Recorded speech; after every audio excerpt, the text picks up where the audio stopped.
अस्सलामुअलैकुम स्टूडेंट्स, मैं हूं डॉक्टर मोहम्मद अशरफ। आज की इस वीडियो में हम डिस्कस करेंगे quantitative data analysis procedure. Data analysis को डिस्कस करने से पहले मैं कुछ चीजें रिसर्च पॉइंट ऑफ व्यू से डिस्कस करता हूं ताकि हमें डाटा एनालिसिस की प्रॉपर अंडरस्टैंडिंग डेवलप हो जाए। जब हम कोई ऐसी रिसर्च कंडक्ट करते हैं जिसमें हम कोई एक रिसर्च मॉडल प्रपोज करते हैं और फिर उस रिसर्च मॉडल को टेस्ट करने के लिए हम एक सर्वे कंडक्ट करते हैं और उस सर्वे से जो हमें डाटा कलेक्ट होता है उस डाटा को यूज करके हम अपने प्रपोज रिसर्च मॉडल को टेस्ट करते हैं। फॉर एग्जांपल, ये एक प्रपोज रिसर्च मॉडल है जिसमें हम ऑर्गेनाइजेशनल इन्वायरमेंटल परफॉर्मेंस को स्टडी करना चाह रहे हैं। आप देख सकते हैं कि इस रिसर्च मॉडल में independent variables green HRM practices, green environmental triggers और mediating variable employ eco friendly behaviour है। अगर हम इस रिसर्च मॉडल को कुछ इस तरह स्टडी करना चाह रहे हैं कि employees eco friendly behaviour as a mediator variable अपना क्या रोल प्ले करता है between green HRM practices, green environmental triggers and organisation environmental performance. अब इस रिसर्च मॉडल को टेस्ट करने के लिए हम प्राइमरी डाटा कलेक्ट करते हैं क्वेश्चनर के जरिए और फिर हम उस डाटा के जरिए हम अंडरस्टैंडिंग डेवलप करेंगे कि जो हाइपोथेसिस हमने डेवलप किए based on this research model क्या वो डाटा के थ्रू सपोर्ट होते हैं या नहीं होते।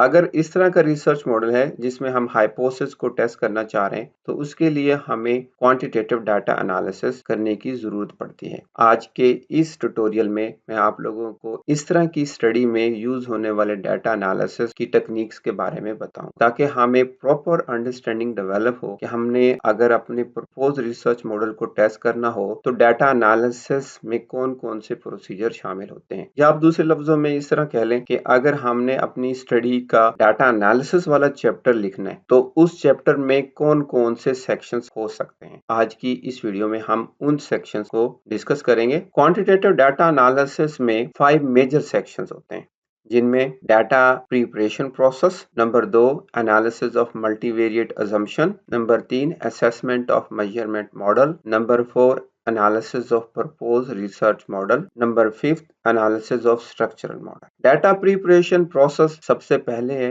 क्योंकि जब हम सर्वे के लिए डाटा कलेक्ट करते हैं तो उसे प्रिपेयर करना जरूरी होता है ताकि हम अपने रिसर्च मॉडल को प्रॉपरली टेस्ट कर सकें।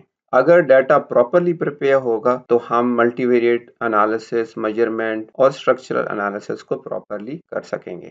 इसलिए डाटा प्रिपरेशन प्रोसेस में फर्दर कुछ सब प्रोसेस हैं जिनको अंडरस्टैंड करना जरूरी है। सेकेंड स्टेप में एनालिसिस ऑफ मल्टीवेरिएट अजम्पशन में कि जब भी हम कोई एनालिसिस करते हैं पर्टिकुलरली मल्टीवेरिएट लेवल का एनालिसिस तो उसके लिए कुछ अजम्पशंस होती हैं, उन अजम्पशंस का एनालिसिस करना भी जरूरी है।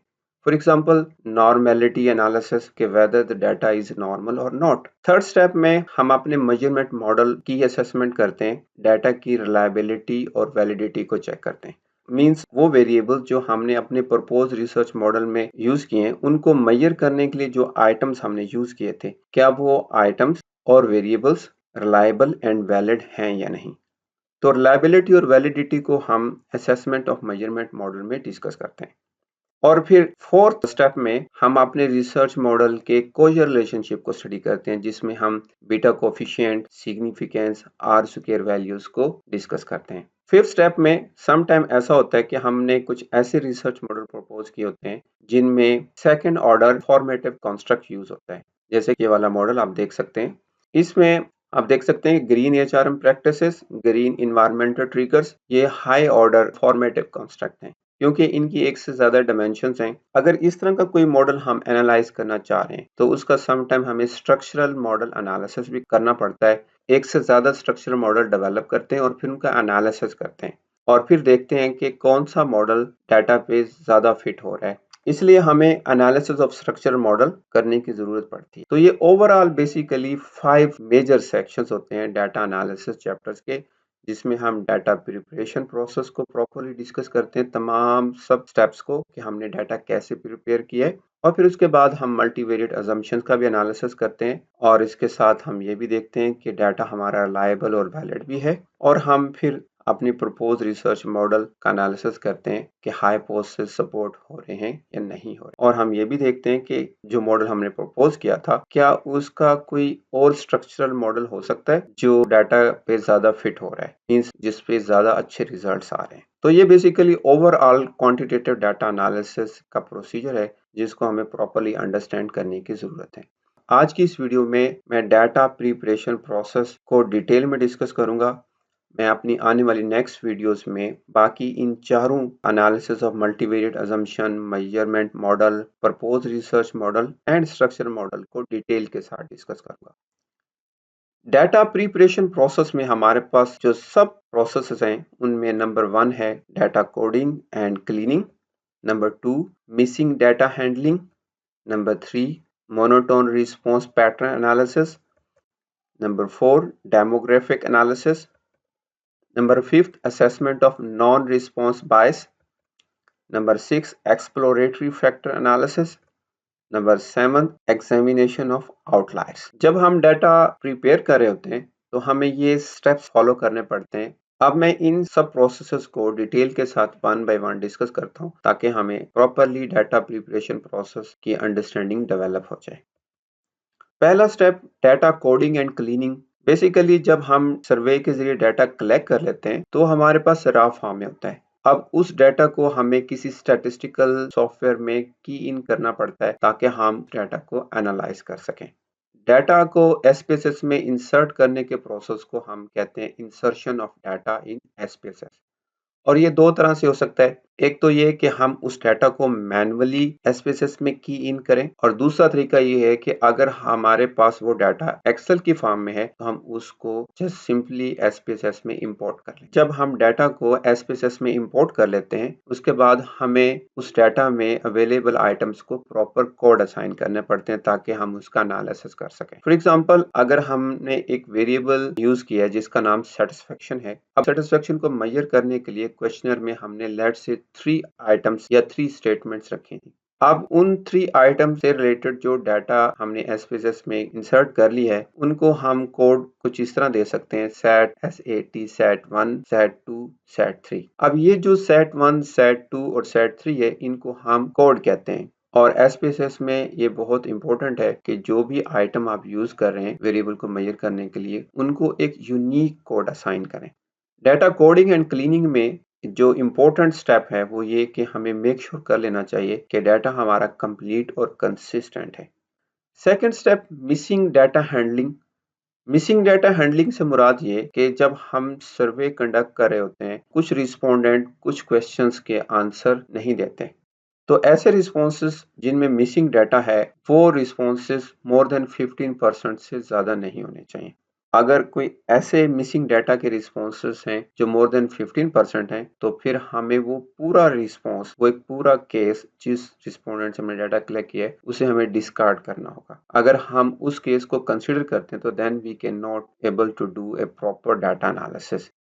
जब हम सर्वे से डाटा कलेक्ट कर लेते हैं और एसपीएसएस में की इन कर लेते हैं तो हम ये देखना चाह रहे हैं कि हमारे इस डाटा फाइल में कितनी मिसिंग वैल्यूज हैं। तो उसके लिए हम नॉर्मली फ्रीक्वेंसी रन करते हैं। फ्रीक्वेंसी रन करने से हमें पता चल जाता है कि इस डाटा फाइल में इतनी मिसिंग वैल्यूज हैं। अब उस मिसिंग वैल्यू को हैंडल करने के डिफरेंट मेथड्स हैं।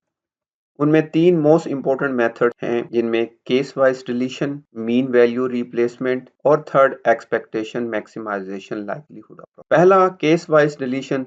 इस मेथड को फॉलो करते हैं जब ऐसे केसेस जिनमें मिसिंग डाटा मोर देन 15% हो, आप सिंपली जस्ट उन रिस्पॉन्सेस को डिलीट कर देते हैं। अगर ऐसे केसेस या रिस्पॉन्सेस जिनमें मिसिंग डाटा लेस देन 15% हो तो फिर उनको हम या तो मीन वैल्यू रिप्लेसमेंट के जरिए हैंडल करते हैं या फिर एक्सपेक्टेशन मैक्सिमाइजेशन लाइक्लीहुड अप्रोच के जरिए। मीन वैल्यू रिप्लेसमेंट में एक्चुअली हम उन मिसिंग वैल्यूज को रेस्पेक्टिव क्वेश्चंस की एवरेज लेके हम रिप्लेस कर लेते हैं। फॉर एग्जांपल एक वेरिएबल है set1। अब set1 का मिसिंग रिस्पॉन्स है तो उसको अगर हम मीन वैल्यू से रिप्लेस करना चाह रहे हैं तो फिर हम देखेंगे कि set1 के जो बाकी रिस्पोंडेंट ने रिस्पॉन्स दिए हैं उनका एवरेज जो भी होगा वो हम उस मिसिंग वैल्यू की जगह रिप्लेस कर देंगे। एक्सपेक्टेशन मैक्सिमाइजेशन लाइक्लीहुड अप्रोच में हम उस रिस्पॉन्स को मिसिंग वैल्यू के साथ रिप्लेस करते हैं जो बहुत सारे रिस्पोंडेंट ने रिस्पॉन्स दिया है। फॉर एग्जाम्पल सेट 1 का बहुत सारे लोगों ने 3 रिस्पॉन्स दिया है, तो फिर हम as a 3 expectation maximisation likelihood approach के थ्रू उसको चूज करते हैं और रिप्लेस कर देते हैं। SPSS इस टेक्निक को बहुत अच्छी तरह यूटिलाइज करता है और ऑटोमेटिकली आपकी मिसिंग वैल्यूज को हैंडल कर लेता है। Next process is monotone response pattern analysis. जब डाटा प्रिपेयर हम कर रहे होते हैं तो मिसिंग वैल्यूज के अलावा हमें ये देखना भी जरूरी होता है कि लोगों ने रिस्पॉन्स कैसे दिए। अगर कोई एक ऐसा पर्टिकुलर रिस्पोंडेंट है जो क्वेश्चनर के तमाम क्वेश्चंस का सेम आंसर दे रहा है, फॉर एग्जांपल अगर हम अपने क्वेश्चनर को 5 लाइकर्ट स्केल पे मेजर कर रहे हैं तो कोई एक ऐसा रिस्पोंडेंट जो हर सवाल का 3 ऑप्शन चूज कर रहा है, तो इस तरह 3 तमाम क्वेश्चन के आंसर होंगे, तो इस तरह के रिस्पॉन्स को हम मोनोटोन रिस्पॉन्स कहते हैं और इस तरह के रिस्पॉन्स को हमें अपने डाटा फाइल से डिस्कार्ड कर देना चाहिए क्योंकि ये रिस्पॉन्स बायस्ड कंसीडर होते हैं और इससे हमारा डाटा एनालिसिस काफी इफेक्ट होता है। नेक्स्ट प्रोसेस हमारे पास डाटा प्रिपरेशन में डेमोग्राफिक एनालिसिस का है कि इसमें हमें अपने रिस्पोंडेंट के प्रोफाइल रिलेटेड कुछ वेरिएबल का डाटा को एग्जामिन करना होता है। डेमोग्राफिक प्रोफाइल्स में हमारे पास रिस्पोंडेंट के जेंडर से रिलेटेड डाटा हो सकता है, एज का हो सकता है, education, occupation, income, geographical location, experience और कुछ अदर डेमोग्राफिक प्रोफाइल्स हो सकते हैं। डिपेंड करता है कि आपने अपने सर्वे में डेमोग्राफिक प्रोफाइल से रिलेटेड कौन कौन से वेरिएबल यूज किए। तो हमें डाटा प्रिपरेशन में रिस्पोंडेंट के प्रोफाइल से रिलेटेड डाटा को एग्जामिन करना जरूरी होता है। नेक्स्ट प्रोसेस हमारे पास नॉन रिस्पॉन्स बायस एनालिसिस का है। नॉन रिस्पॉन्स बायस एनालिसिस से मुराद ये है कि वो लोग जिन्होंने आपके क्वेश्चनर का रिस्पॉन्स नहीं दिया वो माइट बी उन रिस्पोंडेंट से डिफरेंट सोचते हो जिन्होंने आपके क्वेश्चनर का रिस्पॉन्स दिया है। जिन लोगों ने रिस्पॉन्स नहीं दिया उनके बायसनेस का एनालिसिस कैसे कर सकते हैं। तो इस टेक्निक में हम देखते हैं कि नॉन रिस्पॉन्स बायसनेस कहीं हमारे डाटा को इफेक्ट तो नहीं कर रहा। अगर सिग्निफिकेंट डिफरेंस है वो लोग जिन्होंने रिस्पॉन्स दिया है और जिन्होंने रिस्पॉन्स नहीं दिया है, तो इसका मतलब ये है कि डाटा हमारे रिजल्ट्स को इफेक्ट करेगा। अब नॉन रिस्पॉन्स बायस एनालिसिस के बारे में समटाइम लोग ये सोचते हैं, पर्टिकुलरली कुछ रिसर्चर इस तरह सोचते हैं कि अगर हमारा सैंपल साइज ज्यादा है तो फिर हमें नॉन रिस्पॉन्स बायस एनालिसिस करने की जरूरत नहीं, जबकि non response bias analysis is independent of sample size. Sample size आपका चाहे लार्ज हो या स्मॉल हो, नॉन रिस्पॉन्स बायस एनालिसिस करना चाहिए क्योंकि जब हम डाटा कलेक्ट करते हैं बेसिकली टारगेट पॉपुलेशन का वो सैंपल होता है और वो माइट भी पूरी पॉपुलेशन को प्रॉपर्ली रिप्रेजेंट ना कर रहा हो। तो अगर इस तरह का कोई सैंपल्ड रिस्पोंडेंट का डाटा है जो पूरी पॉपुलेशन को कंप्लीटली रिफ्लेक्ट नहीं कर रहा, तो इस तरह हम बाद में अपने रिजल्ट्स को जनरलाइज नहीं कर पाते। इसलिए हमें नॉन रिस्पॉन्स बायस एनालिसिस करना होता है। नॉन रिस्पॉन्स बायस एनालिसिस करने के डिफरेंट मेथड्स हैं। एक तो ये कि आप simply just ignore it, then it will effect the generalisation of your results. Second method comparing respondent to population, जो आपके रिस्पोंडेंट हैं पॉपुलेशन से आप उनको कंपेयर कर सकते हैं आया कि वो नॉर्मली डिस्ट्रीब्यूटेड हैं पॉपुलेशन के लिहाज से या नहीं है। Third method is comparing respondent to non respondent and the fourth one is comparing early to late respondent. ये जो फोर्थ मेथड है comparing early to late respondent, this is the most widely use method. Actually होता क्या है कि हम data collect करते हैं, लेट्स से हमने 500 का एग्जांपल लिया, फिर हम एक पेयर टी टेस्ट रन करके देखते हैं, लेट्स से अर्ली 50 रिस्पोंडेंट हैं और लेट 50 रिस्पोंडेंट हैं, इन दोनों के दरमियान क्या सिग्निफिकेंट डिफरेंस है या नहीं है। अगर इस तरह पेयर टी टेस्ट का रिजल्ट सिग्निफिकेंट आ जाता है तो फिर हम कहते हैं नॉन रिस्पॉन्स बायस एग्जिस्ट करता है, क्योंकि अर्ली और लेट के दरमियान ही सिग्निफिकेंट डिफरेंस आ रहा है। वी कैन इमेजिन कि जिन लोगों ने रिस्पॉन्स नहीं दिया हमारे सर्वे का, उनका भी डेफिनेटली सिग्निफिकेंटली डिफरेंट ही होगा। इसलिए फिर हमें पॉपुलेशन से मजीद डाटा कलेक्ट करना पड़ता है ताकि हम नॉन रिस्पॉन्स बायस को कवर अप कर सकें। नेक्स्ट डाटा प्रिपरेशन प्रोसेस में हमारे पास एक्सप्लोरेटरी फैक्टर एनालिसिस है। Exploratory factor analysis is basically we try to confirm different dimensions underlying the data sets as well as to measure construct validity. Exploratory factor analysis जब हम करते हैं तो basically हम ये देख लेते हैं कि हमारा जो data set है उसके अंदर कितनी different dimensions हो सकती हैं और कॉन्स्ट्रक्ट वैलिडिटी के लिहाज से ये डाटा सूटेबल है या नहीं। एक्चुअली जब हम कोई मॉडल प्रपोज करते हैं तो उसमें हम वेरिएबल्स यूज करते हैं और हमें पता होता है कि इस वेरिएबल से रिलेटेड ये आइटम्स हैं और ये आइटम्स इसी वेरिएबल को मेजर करते हैं। अब एक्चुअल में जब हम डाटा कलेक्ट करते हैं और फिर हम उसको अगर यूज करें उन्हीं वेरिएबल्स को मेजर करने के लिए, तो उससे पहले हमें एक्सप्लोरेटरी फैक्टर एनालिसिस करना पड़ता है। आया कि जैसे हम सोच रहे थे बीइंग रिसर्चर, और फिर जो हमने डाटा कलेक्ट किया रिस्पोंडेंट से, क्या वो भी उसी तरह सोच रहे थे कि मीन्स लेट्स से सेटिस्फेक्शन को मेजर करने के लिए हमने कहा कि ये 4 आइटम्स हैं, तो ये 4 आइटम्स रिस्पोंडेंट भी इसी तरह सोच रहे थे कि ये सेटिस्फेक्शन को मेजर करेंगे, और क्या इज इट पॉसिबल कि सेटिस्फेक्शन की एक से ज्यादा डिमेंशंस हो सकती हैं? तो वो हमें एक्सप्लोरेटरी फैक्टर एनालिसिस से पता चलता है। नॉर्मली ये वाला एनालिसिस हम एनालिसिस ऑफ मेजरमेंट मॉडल में भी करते हैं, वहां से हमें कंस्ट्रक्ट वैलिडिटी का पता चलता है। जब हम फैक्टर एनालिसिस रन करते हैं, उससे पहले हम KMO and Bartlett test of sufficiency भी रन करते हैं, और उससे हमें पता चलता है कि वेदर के data is suitable for exploratory factor analysis और नॉट। अगर हमारा डाटा फैक्टर एनालिसिस के लिए सूटेबल होगा तभी हम फिर EFA करेंगे, अदरवाइज नॉट। जब हम एक्सप्लोरेटरी फैक्टर एनालिसिस रन करते हैं, तो उसमें सिंपल तरीका ये होता है कि हमारे रिसर्च मॉडल से रिलेटेड जितने भी आइटम्स होते हैं उनको हम ऑल टुगेदर फैक्टर एनालिसिस के लिए रन करते हैं, और फिर देखते हैं कि कितने फैक्टर्स इमर्ज होते हैं या कितनी डायमेंशन इमर्ज होते हैं। फॉर एग्जांपल, हमारा एक रिसर्च मॉडल है, उसमें हमने 5 वेरिएबल यूज किए। उन पांचों वेरिएबल्स को मेजर करने के लिए हमने लेट्स से 30 आइटम्स यूज। उन 30 आइटम्स को हम EFA में इकट्ठे डालेंगे और फिर हम फैक्टर एनालिसिस को रन करेंगे, और फिर हम देखेंगे कि आया कि 5 वेरिएबल्स ही इमर्ज होते हैं या 5 से ज्यादा या कम होते हैं। तो basically this is the way how we do exploratory factor analysis. लेकिन जब हम फैक्टर एनालिसिस करते हैं तो उसके रिलेटेड कुछ गाइडलाइंस हैं।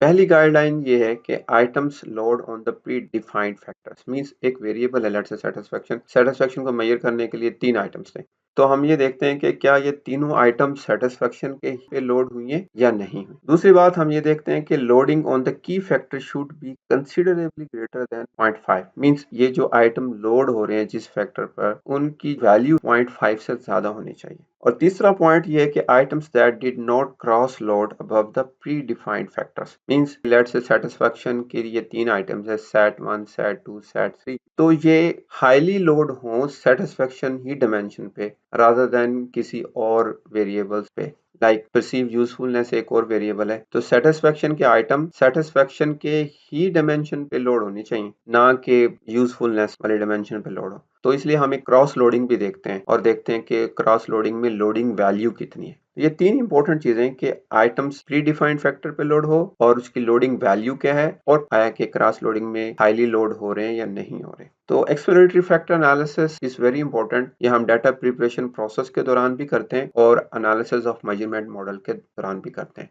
डाटा प्रिपरेशन प्रोसेस में करने का फायदा ये है कि हमें शुरू ही में पता चल जाता है कौन कौन से वेरिएबल या आइटम्स हमने डिलीट करने, और फिर फर्दर हम एनालिसिस और मेजरमेंट मॉडल में उन्हीं वेरिएबल्स को यूज करते हैं जो सिग्निफिकेंटली रिस्पेक्टिव वेरिएबल्स पे लोड। एग्जामिनेशन ऑफ आउटलायर्स, ये बड़ा इंपॉर्टेंट प्रोसेस है।